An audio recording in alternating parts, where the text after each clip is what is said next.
Naguguluhan ako, Teddy. Nasa gitna ako ng dalawang nag-uumpugang bato. Parehong malaki ang pagkakautang na loob ko sa kanila.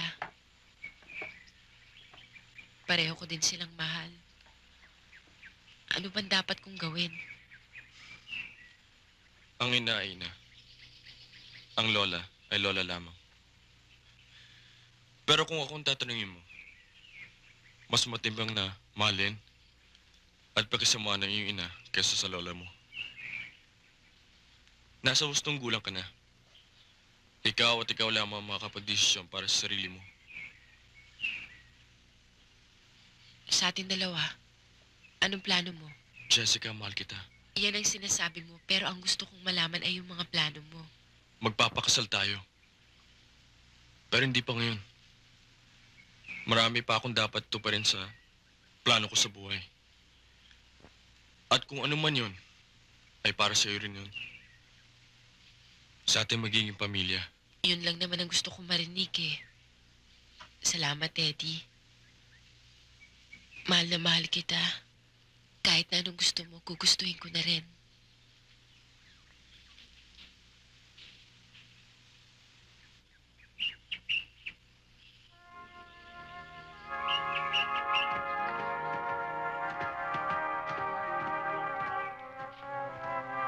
Teddy, ano to? Walang makakita sa atin dito, Jessica. Meaning? I want you.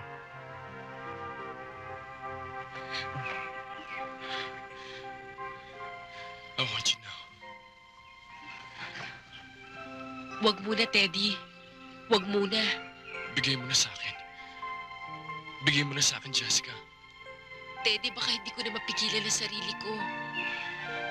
Wala na makakapigil sa akin. Why me? Christ, why me? Lumapit ka sa akin. Kailangan mo ang tulong ko. Gusto mong pasikatan ng babae mo sa pelikula. Okay lang.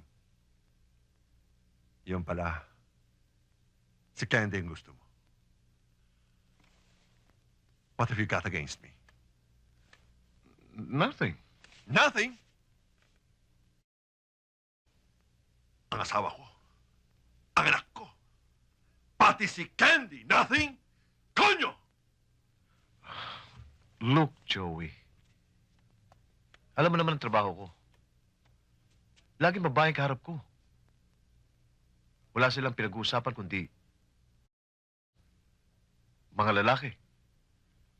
Kung paano sila naagrabyado. Lalaki ako. Babae sila. Paano ko maiiwasan kung sila... Oh, come on, Joey. Naintindihan mo ibig ko sabihin, di ba? I understand.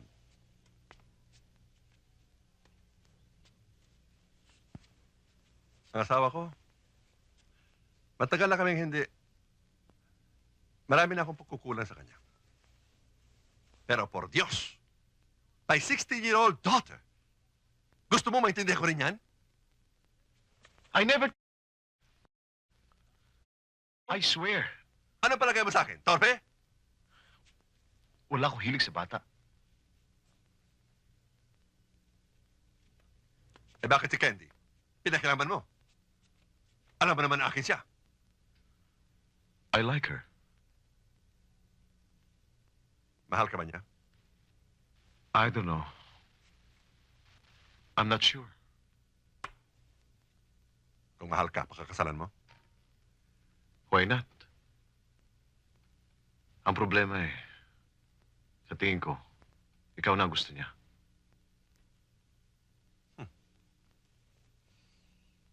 Otra cosa.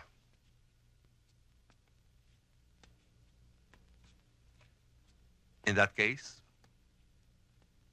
I don't have to kill you. Babae lang, papatay ka? Pumasok sa isip ko. So I suppose nagkakaintindihan na tayo. I'm sorry, Gary. I can't disappoint my boys. See you. Hey! Wait! Joey! Ah! Paano na, Jessie? You mean what's next? Bakit ba lagi nating hinahanapan ng kasunod ang anumang bagay? Like what happened last night. It was just one beautiful moment na tapos na. Na hindi na magbabago. Wala nang kasunod. Huwag na nating sirain pa. Sayang naman, di ba? Darating na lang sa buhay natin yung panahon na maaalala natin na once in our life, we had one beautiful summer worth remembering. One beautiful summer to remember. Forever. Mas masarap yung ganun, di ba? Paano ko? Paano to? Bakit ikaw lang bang pwede magtanong ng ganyan? Pwede ko rin naman tanongin sa sarili ko, paano rin ako? But I've been through with that.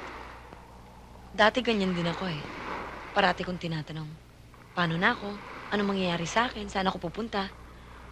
But you know what? After everything that happened this summer, I think and I really feel that I've grown up. Sana ikaw rin. You're not the same boy you used to be.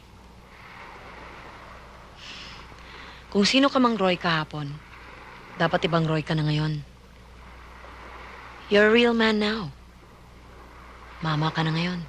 Di ka na totoy.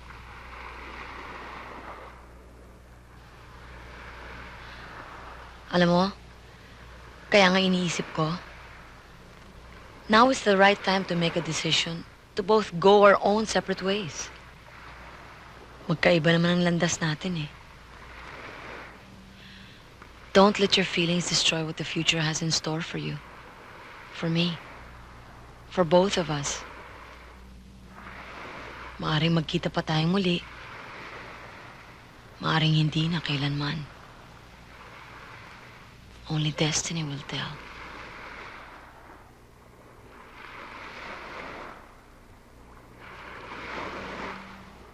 But you know, for whatever it's worth, I also like you a lot.